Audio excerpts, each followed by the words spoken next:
tudo bem com vocês? Aqui quem vos fala é o tio Marcelo. Hoje eu vim corrigir as atividades propostas na primeira aula de língua portuguesa da semana passada, no nosso livro didático, Cruzando Linguagens, páginas 100 e 101, A Língua em Foco, texto, discurso, gêneros do discurso, páginas 101 e 102. O texto e os gêneros do discurso, página 103. Relembrando que todas as vezes que fazemos atividades do nosso livro didático de língua portuguesa, você deve copiar os títulos à caneta e responder no seu caderno de língua portuguesa títulos e páginas sempre à caneta. Primeiro, Cruzando Linguagens 100 e 101, 1, 2 e 3. A Língua em Foco, texto, discurso e gêneros do discurso, páginas 101 e 102, números 1 e 2. O texto e os gêneros do discurso, página 103, números de 1 a 5. Relembrando que, no momento da correção, você deve ir pausando o vídeo para acompanhar esta correção e fazê-la em seu caderno, para que fique tudo organizado e muito bem corrigido para futuras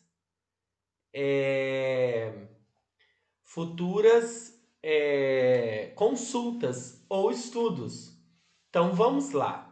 Acompanhe com o tio atentamente a correção e vá corrigindo a sua atividade. Coloque seu livro didático e o seu caderno ao lado e vá assistindo a videoaula e corrigindo. Vamos lá. Acompanhe comigo atentamente a correção.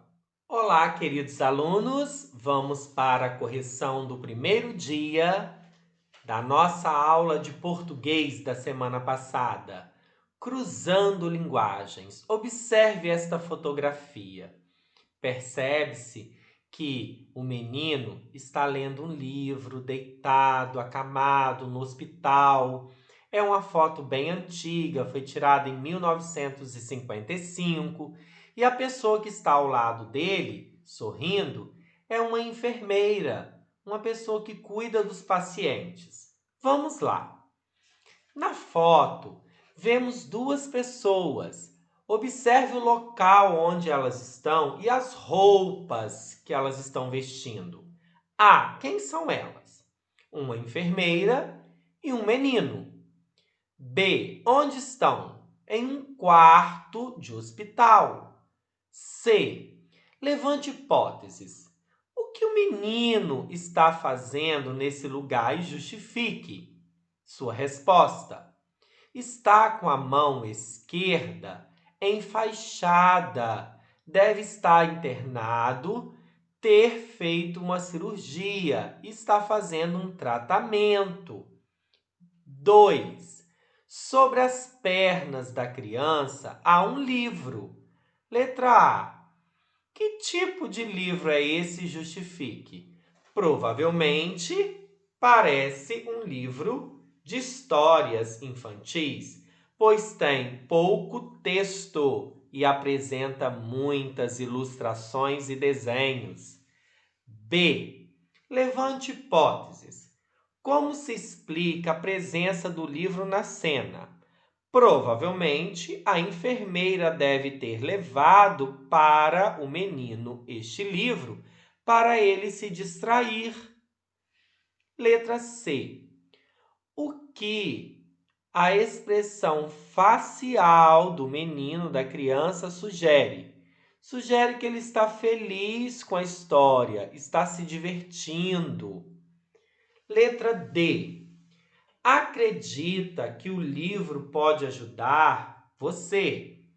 o menino a passar mais facilmente pela situação que ele está vivendo?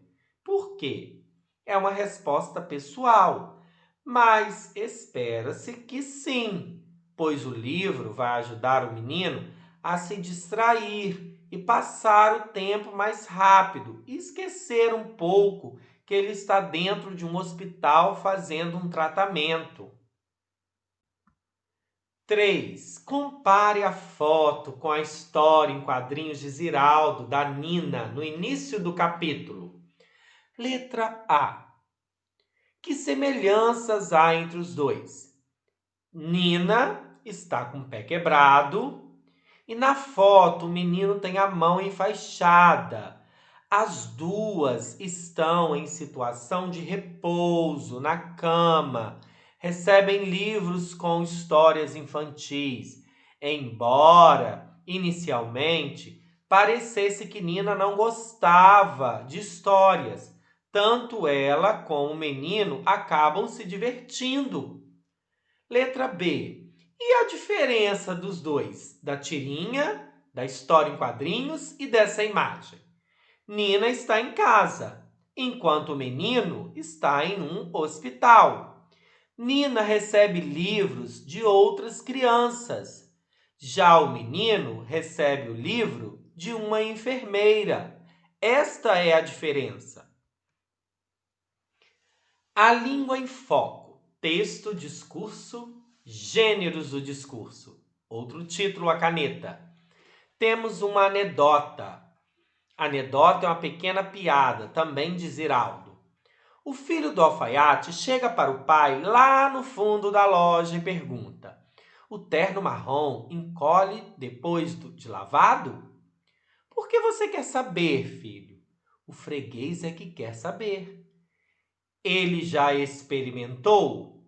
Já. Ficou largo ou apertado? Largo. Então diz que encolhe.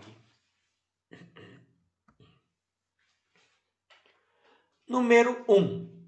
O filho do alfaiate pergunta ao pai se o terno marrom encolhe. Por que o pai, em vez de responder diretamente sim ou não ao filho, responde com a pergunta: por que você quer saber, filho? Porque sente que essa pergunta é perigosa, prevê problemas para ele e que ele pode não vender o terno. Número 2. Ao saber que quem deseja informações é o cliente, para quem o terno ficou largo, o pai responde que encolhe. Essa resposta revela a intenção do pai desde o início da conversa. Qual é a verdadeira intenção do pai? A verdadeira intenção do pai não tem interesse em ajustar o terno, a fim de evitar mais trabalho e perder tempo. Por isso, desde o início, ele procura ajustar o seu discurso à situação, de modo que consiga resolver o problema, ou seja, vender o terno. Conceituando. Toda vez que há um diálogo, produzimos enunciados. O que é um enunciado? É tudo que o locutor enuncia, isto é, tudo que ele diz ao locutário, que é o receptor, em determinada situação. Já o conjunto de vários enunciados produzidos em uma situação comunicativa constitui o texto. Texto é um enunciado ou um conjunto de enunciados, verbais ou não verbais, que apresenta unidade de sentido. Então, um texto ele pode ser verbal, como uma bula de remédio, uma receita, um conto, um poema. Não verbal, como a placa de trânsito, como uma pintura, ou mista, como a história em quadrinhos que nós lemos no início deste capítulo. E o discurso? Já o discurso é aquele processo comunicativo capaz de construir sentido. Além dos enunciados, o discurso envolve também elementos. Que elementos são esses? Quem são os interlocutores? Que imagem um tem do outro? Em que momento e lugar ocorre a interação? E com que finalidade ocorre o discurso? Já a intencionalidade discursiva. Quando eu falo em intencionalidade discursiva, eu estou dizendo que quando nós falamos, ou seja, quando nós nos comunicamos por meio de um discurso, nós temos uma intenção com aquele discurso. Qual a intenção? Há um cartaz que fala sobre a vacina e tem um enunciado. Nesse enunciado, naquele discurso, né, do cartaz, a intencionalidade é fazer com que a população vá a postos de saúde e se vacinem. E aí por diante. Cada texto tem uma intencionalidade. A intencionalidade discursiva são as intenções que podem estar implícitas ou explícitas existentes no discurso. E na intencionalidade discursiva, nós percebemos quem diz, o que diz, para quem diz, com que intenção, os papéis sociais dos interlocutores, o momento que acontece o discurso, o lugar, e tudo isso afeta até o tipo de linguagem que nós empregamos em nosso discurso. Os textos e os gêneros do discurso. Leia o painel de textos a seguir. O texto 1 é um convite para as crianças participarem de um festival de food kart ou bike. Já o segundo, outro convite, só que é um convite de formatura, de colação de grau, uma pessoa que está se formando, concluindo uma faculdade. E o terceiro também é um convite, mas é um convite para uma festa infantil. O locutor aí é o Rafael, que está convidando para o seu aniversário. Número 1. Os três textos que compõem o painel têm o mesmo objetivo. A. Qual é o objetivo dos três textos? Convidar as pessoas para um evento. Com que nomes são conhecidos os textos que têm esse objetivo?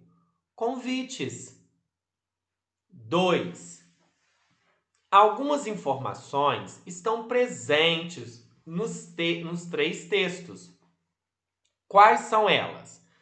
Estão presentes os locutores, ou seja, as pessoas, os seres, as empresas, entidades que estão enviando este convite.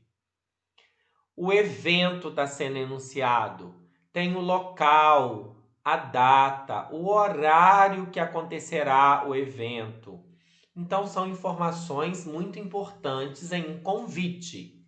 Número 3. Apesar do objetivo em comum, os três textos têm diferenças entre si.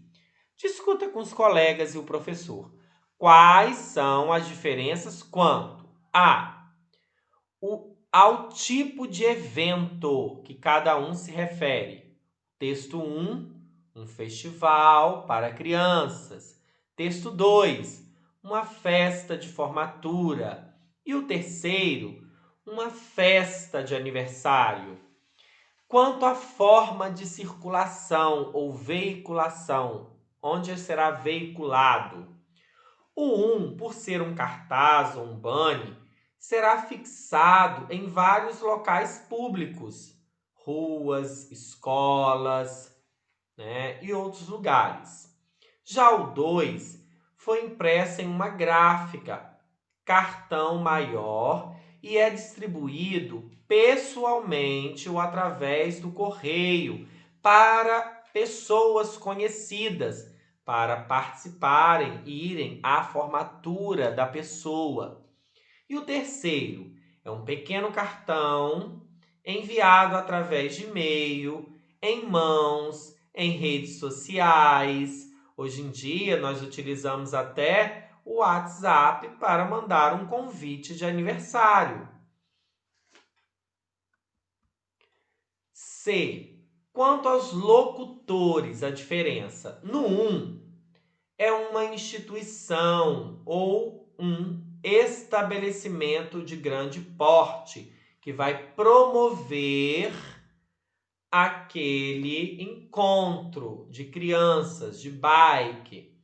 O 2 são os formandos de uma faculdade. E o 3, a pessoa responsável pela comemoração. No caso, o Rafael, o aniversariante. D. Diferenças quanto ao destinatário, aos destinatários. O primeiro, o público em geral, pessoas que têm crianças na família, que possam participar deste festival de bike. Já o 2 e o 3 é um público mais restrito, para famílias, amigos, para participarem tanto do aniversário quanto da formatura. Você, no 4, já produziu textos semelhantes a esses? Em qual ou quais situações? Por exemplo, você já deu uma festa de aniversário? Já fez uma festa de aniversário? Já produziu, né? Alguém produziu um convite de uma festa de aniversário? Então você vai responder que sim. Em qual situação? Quando fiz meu aniversário de tantos anos, eu distribuí meus convites. No 5, cite outras situações sociais em que textos semelhantes a esses podem circular.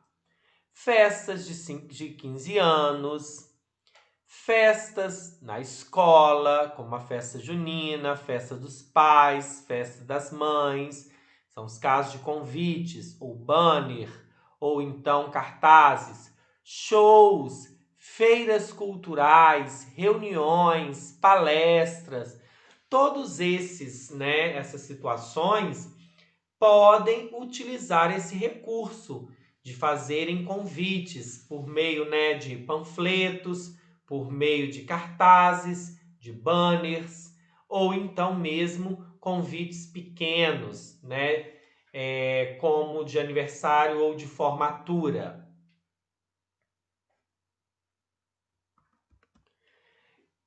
Então, queridos alunos, finalizamos aqui a nossa correção do primeiro dia de aula. Daqui a pouquinho o tio retorna para a correção das atividades do segundo dia de aula de língua portuguesa da semana passada. Um forte beijo e até daqui a pouco, hein? Olá, o tio voltou. Voltei para a correção das atividades propostas na segunda aula do segundo dia de língua portuguesa, atividades referentes ao nosso livro didático. Responder sempre no caderno de português, com letra legível, com bastante atenção, e vá pausando o vídeo. Vá assistindo a videoaula com calma, pois além de corrigir, eu estarei também explicando o conteúdo e vocês farão essa correção no caderno de vocês. Não se esqueçam de que é muito importante colocarem os títulos e as páginas à caneta, a data também que foi passada a atividade, para ficar bem organizado. Letra legível, capricho, organização, tudo isso é fundamental, são coisas fundamentais para que vocês consigam, né, aprimorar o conhecimento e justamente compreender todos os conteúdos propostos. Hoje nós vamos corrigir os exercícios, páginas 104 e 105, a intencionalidade discursiva na construção do texto, páginas 106 e 107, e a semântica e discurso, 107 e 108. Recapitulando, todas as vezes que vocês fazem uma tarefa do nosso livro didático de língua portuguesa, você deve responder as questões no nosso caderno de português, escrevendo os títulos e páginas à caneta, para ficar tudo bem organizado. Exercícios 104 e 105, a intencionalidade discursiva na construção do texto, 106 e 107, números de 1 a 6, semântica e discurso, 107 e 108, números 1 a 3. Acredito no seu potencial. Acompanhe a correção atentamente, faça sua correção para que o seu caderno fique em dia, tá? A correção é primordial, é essencial para que você consiga aprender o conteúdo proposto, tá? Vamos lá. Bora corrigir as atividades. Vamos embora. É hora da correção. Acompanhe comigo atentamente. Vá pausando a videoaula. Pare, observe a resposta, compare com a sua, corrija. Se precisar, acrescente ou apague e refaça, porque isso é importante. Vamos lá. Bom, iniciaremos agora a correção das atividades do segundo dia.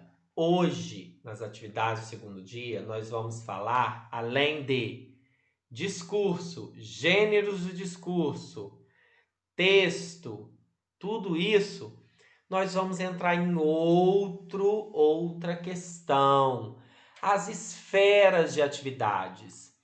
Todo texto, quando é veiculado, publicado, ele passa por uma esfera. É a partir da linguagem, é a partir do tipo de locutor e locutário, né? Tudo isso envolve o tipo de esfera de atividade humana em que o texto é veiculado ou circulado. Nós temos esferas familiar e privada, publicitária, jornalística, artística, política, jurídica, escolar, científica e assim por diante. Por exemplo, esfera familiar, o convite que nós vimos de aniversário à esfera familiar. Publicitária, um anúncio publicitário vendendo um produto, é publicitária. Jornalística, entrevista, notícia, reportagem. Artística, uma história em quadrinhos é artística, uma pintura é artística, o poema é artística. Política, um debate político. Jurídica pode ser, por exemplo, uma carta de uma juíza, né? Escolar.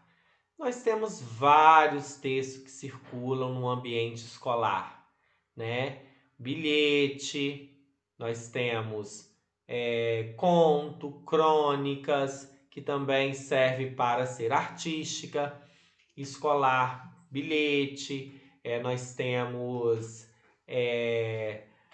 por exemplo, um cartaz da festa junina da escola. Científica, um artigo científico que fala sobre, por exemplo, um artigo científico que fala sobre desnutrição, né? Ou que fala sobre nutrição. Uma nutricionista escreve um artigo científico e publica.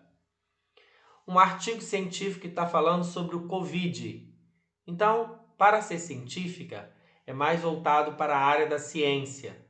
Ou seja, pesquisadores, pessoas que conhecem de fato o que estão escrevendo, ok?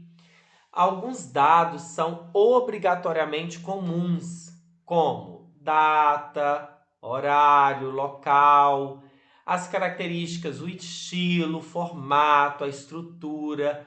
Tudo isso ajuda a estabelecer qual a esfera de circulação dos gêneros discursivos. Tanto o convite quanto o conto maravilhoso que você leu é um gênero de discurso. Uma notícia é um gênero de discurso. Também existem outros gêneros do discurso, outros textos. A carta pessoal, e-mail, requerimento, entrevista, debate, seminário e outros, várias tipologias textuais, que são gêneros do discurso. O que então é um gênero de discurso? Gêneros do discurso são textos que circulam em determinadas esferas de atividades humanas e que, com algumas variações, apresentam tema, estrutura e linguagem semelhantes. No exercício, nós temos aí algumas esferas de atividades humanas: familiar ou privada, artística, jornalística, publicitária, produção e consumo. Nós vamos observar e ler os gêneros do discurso, os textos a seguir e indicar qual a esfera que eles pertencem. O primeiro, nós temos aí um panfleto, um cartaz, tá? Então é a esfera publicitária, porque quer passar uma mensagem para o leitor. Logo, nós temos uma anedota, que é uma piadinha, esfera familiar ou privada. E esta notícia jornalística, esfera jornalística. O poema de José Paulo Paes, esfera artística. A intencionalidade discursiva na construção do texto, nós temos uma campanha comunitária que fala sobre a doação de sangue.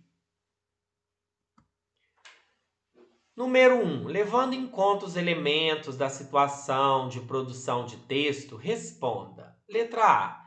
Qual é a intencionalidade, a intenção, a finalidade desse texto de campanha comunitária? Estimular as pessoas a doarem sangue. Quem é o locutor, ou seja, quem promove, quem divulga essa campanha na letra B? A Fundação Pró Sangue, que é uma entidade. C. Levante hipótese. A quem o texto se destina? A todas as pessoas que queiram e possam doar sangue. Pessoas em geral, mas aquelas que queiram e possam doar sangue. 2. A parte visual do texto foi criada pelo artista plástico Gustavo Rosa. Observe a figura do homem de uniforme. A. Qual a atividade profissional deste homem? Jogador de futebol. B. As cores do uniforme corresponde a quê? São as cores da bandeira do Brasil, a bandeira brasileira, ou as cores do uniforme da seleção brasileira de futebol: verde, amarelo e azul. C. Repare nas feições do homem, no número 10 que se vê no calção e levante hipóteses. Quem ele representa? Pode ser o Pelé, por ser negro, e ele jogava na seleção com a camisa 10, o rei do futebol. 3. Abaixo a expressão doe sangue, lemos em letras maiores e passe a bola para um amigo. No contexto, esse enunciado apresenta ambiguidade, ou seja, um duplo sentido, mais de um sentido. A. Na língua coloquial, informal, do dia a dia, o que normalmente significa a expressão passar a bola a alguém? Seria transferir para alguém alguma coisa ou alguma responsabilidade. B. No contexto da campanha, o, o que significa doar sangue e passar a bola para o amigo? Há duas possibilidades. Uma é doar sangue a alguém e a outra é estimular um amigo a também doar sangue. C. O que a expressão passar a bola sugere? Individualismo? Solidariedade? Amizade ou indiferença? Principalmente solidariedade. Ser solidário, doar sangue. 4. Observe que, no texto, o jogador está prestes a chutar a bola que é vermelha. A. Que relação existe entre a ação do jogador e o enunciado verbal do texto? A ação do jogador reforça a ideia de chutar a bola e passá-la a um amigo. B. Compare a cor da bola à cor do sangue e à do logotipo da Fundação ProSangue, que é uma gota. Porque esses três elementos estão em vermelho? Porque vermelho é a cor do sangue, reforçando assim o sentido da campanha, o de que a bola ou o sangue deve ser passada a outros para colaborar com a fundação. Número 5. Levando em conta que o futebol é o esporte preferido dos brasileiros, em geral, levante hipóteses. Por que o texto relaciona a doação de sangue a futebol? Por quê? Porque ele consegue aproximar a campanha da maior parte dos brasileiros, sendo explorado o sentido de passar a bola, por ser, um jogador de futebol famoso, rei do futebol, e o futebol é algo que a maioria dos brasileiros tem interesse. Então é de aproximar o leitor do anúncio. Número 6. Considerando a intencionalidade desse texto, dê a sua opinião. Ele utiliza meios ineficientes para alcançar seu objetivo? Sim, claro que ele utiliza. E por quê? Pois visualmente é bonito, é atraente, traduz uma linguagem simples e comunicativa, uma ideia de solidariedade e, por isso, cumpre bem o papel de estimular a doação de sangue. Semântica e discurso. As duas imagens a seguir compõem a cartilha Viva a Infância, publicada pela Secretaria da Família e Desenvolvimento Social do Governo do Estado do Paraná. Leia-as. Na primeira, nós estamos observando ela bem colorida e tem um dizer. Quantas crianças correndo perigo você consegue encontrar aqui? Uma pergunta. Na segunda, nós temos já uma imagem preto e branco e algumas legendas, que vão mostrar alguns casos, de violência contra as crianças. E percebam que a maioria das vezes o que está escuro, preto, marrom, são casos, normais do cotidiano. E o mais coloridinho é um caso específico de violência contra a criança. Número 1. A cartilha é aquele gênero textual que tem a finalidade de ensinar algo. Na cartilha lida, o locutor é um órgão público do Estado do Paraná. Quem é o locutário? As crianças que vivem no Paraná. E justifique sua resposta com base em elementos presentes no texto. O uso do termo você se você ou qualquer criança ou adolescente. Então, se dirige a uma criança ou um adolescente. Essa cartilha foi espalhada lá no estado do Paraná para tentar combater essa violência contra as crianças. B. O que essa cartilha ensina?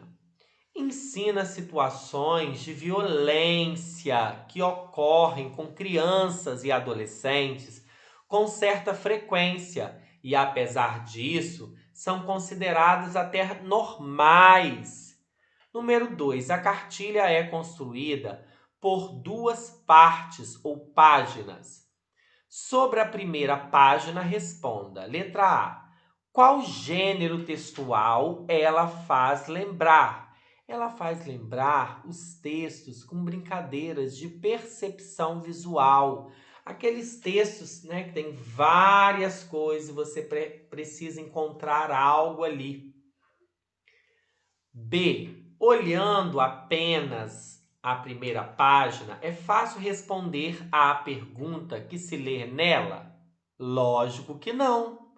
Justifique sua resposta, pois a imagem retrata inúmeras ações simultâneas, com desenhos pequenos, misturados e muito próximos uns dos outros, não sabendo assim distinguir se tem algum caso ali na primeira página, de violência contra crianças. C. Discuta com os colegas e o professor e conclua. De que forma a utilização de uma estrutura própria de outro gênero contribui para a construção de sentido da cartilha?